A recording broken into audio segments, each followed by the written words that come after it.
Hey, Morning Star. You know how we always talk about in the crazy times of Christmas, it's good to slow down, and well, the Shriners slowed down this week. Sam had a tonsillectomy on Monday. It was scheduled. We kind of knew it was coming. We planned for it.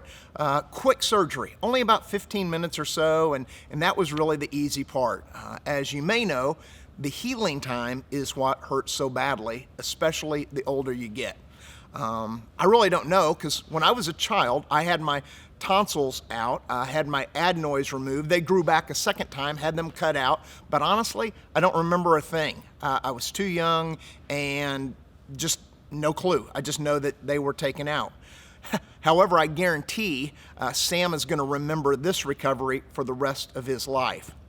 Sadly, Mom and me saw it coming. Sam's always struggled with sore throats and strep throat a couple times every year. And here we are at 18 years old, and a couple months ago he had another one of those episodes. We went to the pediatrician, and I'm like, hey, I want to see an ENT. And why this didn't happen, why we didn't request this, or the pediatrician didn't notice this years ago is beyond me, because his tonsils have been there and huge for a long time. And when the ENT saw the tonsils, he was like, oh yeah, these guys have got to come out soon. So again, man, it's kind of been a painful thing. He's doing well, all things considered, right now. Let me ask you, do you have tonsils growing in your life? Maybe not in your throat, maybe not real tonsils. Maybe your actual tonsils are fine and you had them removed, but is there something growing, maybe not in your throat, but in your soul, that's constantly getting in the way of continual spiritual health? In the language of our recovery community, is there some hurt, habit, or hang-up that you're struggling with? Here's what I know you know, and what I'd rediscovered this week with Sam's tonsillectomy. It's only going to get harder and cause you more pain the longer you wait to do something about this. All right? You know this, right? So what do you do? Let me give you 4 quick things. First, begin with admitting the truth. You got to admit the truth to yourself, to God, admit it to a spouse or someone you can trust. Admit the truth.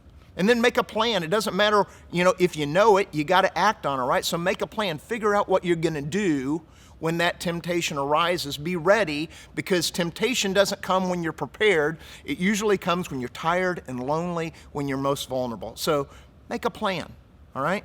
Third, find a way to hold yourself accountable. Maybe it's Celebrate Recovery on Thursday night. Maybe it's a small group, a spouse, or a trusted friend, but you got to have some sort of accountability in place. You admit it, you make a plan, you have an accountability partner. And finally, this is huge and something we often overlook.